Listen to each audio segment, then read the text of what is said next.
Ngayong taon ng yubileo, tayo ay inaanyayahang maglakbay ng puno ng pag-asa. Sa kabila ng maraming pinagdaraanan natin, binibigyan tayo ng Panginoon ng pag-asa. Pag-asa na sa gitna ng kadiliman ay mayroong silahis ng liwanag. Pangako ng isang bagong bukas na maayos, mas kaaya-aya. Kasama ang Batang Minor TV Creative Team, ating pagnilayan sa lubhang banal na mga araw ng linggong ito, ang pakikilakbay ni Jesus sa atin upang magbigay ng pag-asa. Pag-asang magbibigay ng lakas sa atin upang patuloy na hangaring gumising bawat umaga ng may sigla upang mapagpatuloy muli sa kabila ng mga pagkabigo.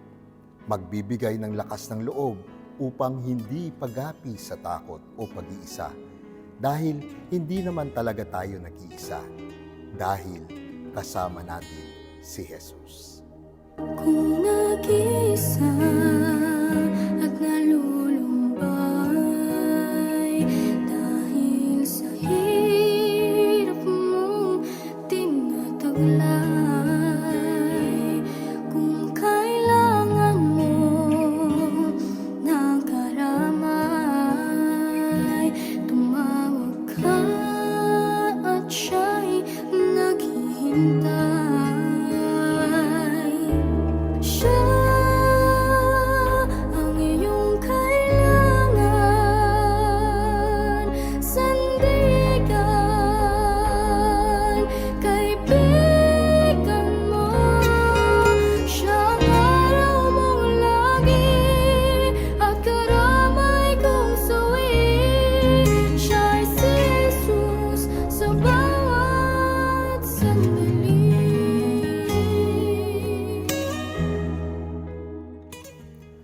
Ngayong Lunes Santo, ating sama-samang pakinggan at pagnilayan ang pagbabahagi ng ating kapatid sa pananampalataya na si Brother Raj Kaburnay ng Diocese of Malolos. At ang kanyang pagninilay ay may temang Jesus Karamay kung nalulumbay. Magandang araw po. Ako po si Raj Kaburnay mula sa parokya ni San Francisco ng Assisi sa May Kawayan. Tara at samahan niyo po akong magnilay ngayong mahal na araw at kilalanin si Jesus, karamay kung nalulumbay. Dumating na po ba kayo sa pagkakataon kung saan pakiramdam niyo po parang wala ng pag-asa? Yung para bang dead end na, no? Wala na kayong matakbuhan, wala na kayong masilungan, wala na kayong malapitan. Ano po? Ang inyo pong lingkod, there was a time na pakiramdam ko ay hanggang doon na lang ba ako? Ano po? Dahil lang po sa isang desisyon na itinuturing ko naman na noble, in a way, yun nga lang po, nagkaroon ng malaking epekto ito sa buhay. Noong pong panahon na ako po ay nag-resign sa dati kong trabaho, na dahil po nawalan ako ng trabaho and hindi po ako agad nakakuha ng kapalit, so naapektuhan po nito yung finances ng pamilya. So dahil nga po naapektuhan yung finances ng pamilya unti-unti, naramdaman ko na parang dahil ako po na yung inaasahan that time, yung papa ko that time nung nabubuhay pa siya,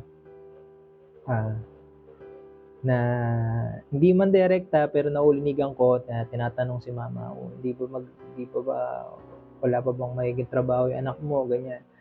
So may pressure, no? And that time then for some reason nagkaroon kami ng conflict ng kapatid ko, and I feel helpless and I feel hopeless that time. Kasi parang naghahanap naman ako ng trabaho, kaya lang para bang ang ilap-ilap ng trabaho sa akin. Hindi dahil hindi ako matanggap, no? Nakakapasa naman sa mga interviews, nabibigay naman ng requirements, pero may laging may dumadating na mga balakid sa gabal kung ba't hindi ako napupunta doon sa trabaho na yun.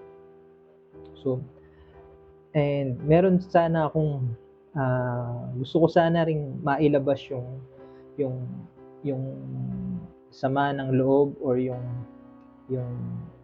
depression na nararamdaman ko that time. Kaya lang, no, I have the ministry, I am serving sa youth ministry that time. So every time naman na gusto ko naman mag-open up para makagaan lang naman sa loob ko, I always hear the word, okay yan, Kuya Raj, ikaw pa ba? Okay yan, di ko. Kaya mo yan. Ano. Well, di ko naman sila masisisi. No? Si Kuya Raj ako, si Dico Raj nila ako. So every time I started to speak up, I started to open up, no, na nai-interrupt na agad ako para sabihin sa akin, kaya mo yan. Ano. And somehow, I felt invalidated in a way na parang hindi ko ba pwedeng maramdaman itong bagay na to dahil ako si Kuya Raj or ako si Dico Raj. No. So parang wala na. Para bang, saan pa ako pupunta? Itong inaasahan kong service ay hindi pa ako matulungan o hindi man lang ako mapakinggan.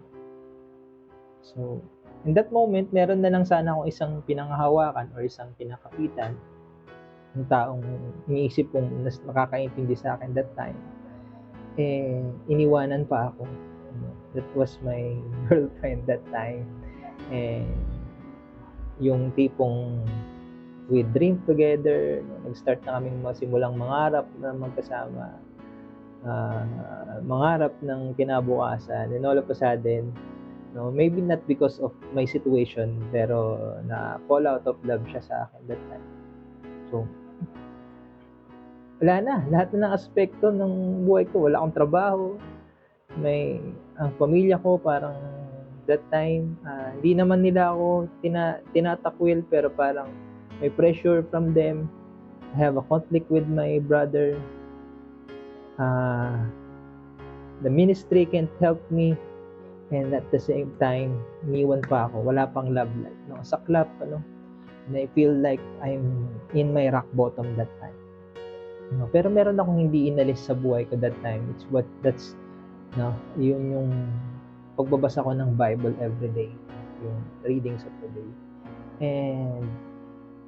And dun sa parte ng buhay ko na yun, yung dumating kasi ako sa point na tinatanong ko na ang Diyos, Lord, kaya naman ako nag-resign dahil sa iyo eh. Bakit parang hindi maganda yung naging epekto sa buhay ko? Parang ito ako ngayon, parang talunan, loser. Anong meron, ano? Sa lahat ng mga tanong ko sa buhay, no, it's always hindi man ako nakakuha ng eksaktong sagot pag nagbabasa ako ng Bible, pero I felt like I am accompanied with, no, na may kasama ako pag binabasa, especially those times. I don't know, for a reason, pwedeng nagkataon lang, pero I believe hindi. Ang mga readings that time, ang scripture sa Old Testament is about story of Job, no? And who doesn't know about the story of Job, no? Naalala ko doon yung mabubuti lang ba ang tatanggapin mo mula sa Diyos? Na ganun. And I felt like I am accompanied with nung mga panahon na yun. And I remember the story tuloy sa Bible, yung isang ina na nagdadalamhati dahil namatayan ng anak, no? Sa Luke chapter 7 verse 11 to 17, no? Nung nasa funeral service na sila, no? Funeral procession, nakasalubong nila yung grupo ni Jesus, and nung makita ni Jesus na nagdadalamhati itong nanay na ito, lumapit siya, nilapitan niya, and sinabi sa kanya, huwag ka nang umiyak. Huwag kang umiyak. Sabi sa kanya, do not cry. And siguro sa bawat pagkakataon sa buhay natin na nakakaranas tayo ng pagkabigo, nakakaranas tayo ng lumbay, nakakaranas tayo ng mga pagsubok. Marahil kagaya ko, sa pamamagitan ng pagbabasa ko ng Biblia, naranasan ko at naramdaman ko na may sumasama sa akin. Ito ay walang di iba kundi ang Panginoong Jesus. At sa bawat pagkakataon na dumadating tayo doon sa ganung sitwasyon, hindi niya tayo pinapabayaan at hindi niya tayo iniiwan. Kagaya ng ina na nagdadalamhati, na hindi naman niya ine-expect na makasalubong yung grupo ni Jesus. Pero instead, salubong niya si Jesus at sinabihan siya, huwag kang umiyak. Marahil ganun mag-respond or ganun ang tagpo ni Jesus sa buhay natin kapag dumadaan tayo sa ganung mga pagsubok. Yun yung wag nating kalimutan, no? Una, na hindi niya tayo na tayo ay nakikita niya. Jesus sees us. Nakikita niya tayo. At yung panahon na pakiramdam ko noon walang nakikinig sa akin. Pero meron pala, no? Alam nyo, kung dudugtungan ko yung istorya nung aking buhay, yung pagkakataon niya. Nung time na nabasa ko yung scripture about Job, hindi nun sinagot directly or exacto yung mga tanong at but binigyan ako nito ng pag-asa. Binigyan ako nito ng hope. I stood up and I decided, sabi ko, I have to find ways, you know. Na-extend ko na marahil yung aking effort, pero meron pang maaari akong gawin. So that time, I messaged a friend, isang seminaryan sa isang missionary congregation. Pumunta ako doon, no? Not for a spiritual journey actually, but to ask for money. Baga, mangungutang ako, Pero pagdating ko doon, napakabuti ng Diyos, yung pakiramdam ko na walang nakikinig sa akin, pagdating ko ron, all out yung mga tao ron, no? Kahit kahit na sabihin nating mga Inglesero yung mga tao ron, no? Kahit na hirap pa ako that time, pero I felt I am loved, and I remember I felt accompanied lalo that time nung I decided to have a confession with the priest there, no, na ngayon ay kaibigan ko na. I confessed, no, and naghingi ako ng prayer sa kanya that time kasi nag-a-apply ako nun sa isang company. Sabi ko sa kanya, please, Father, please pray for me. I am about to follow up my application to ganito. Sasabi niya sa akin. Hindi niya sinabi sa akin, okay, hindi niya sinabi sa akin, yes, I will pray for you. Instead, sabi niya sa akin, if it will not harm you, God will give it to you. Jesus sees us. Jesus sees us. And sa ganong pagkakataon, lalapit siya mismo yung lalapit. At sasabihin niya sa iyo, sasabihin niya sa atin, huwag kang umiyak. And in my case, I felt that when I confessed. I felt that when I decided to surrender myself, surrender my sin. And pangalawa, hindi lang niya tayo nakikita. Instead, nakikibahagi siya doon sa pagdadalamhati natin. Nakikibahagi siya doon sa lumbay na nararanasan natin. No? If you could remember Jesus sa John chapter 11 verse 35, Jesus wept. Tumangi si Jesus. And sa Luke chapter 4, tinukso si Jesus. And yung mga bagay na maaaring nating maranasan, yung mga bagay na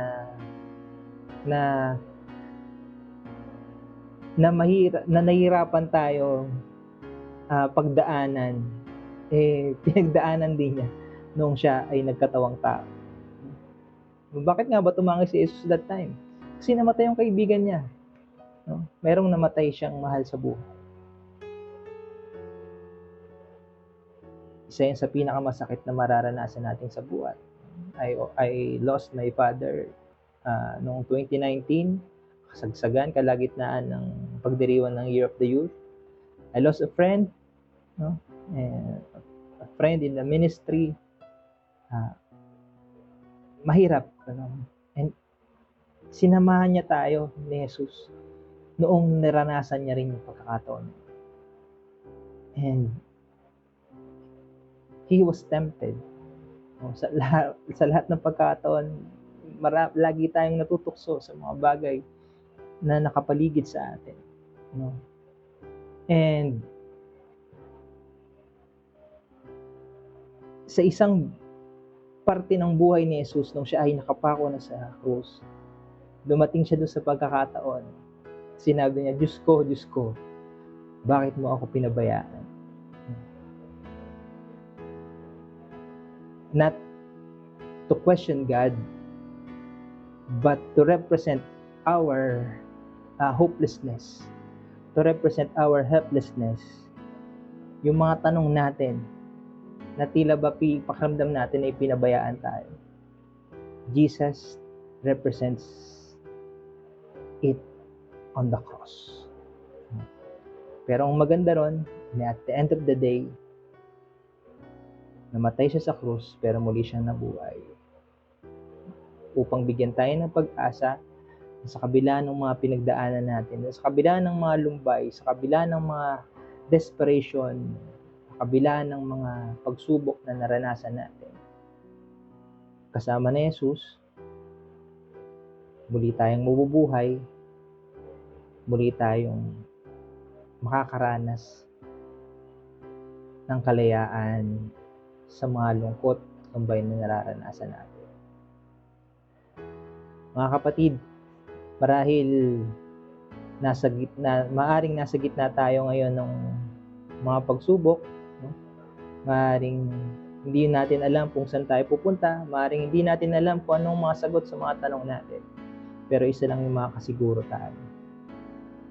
Kasama natin si Jesus, nakikita tayo ni Jesus, sinasamahan tayo ni Jesus, at sa huli, tutulungan niya tayo upang malagpasan ang mga pinagdadaanan natin.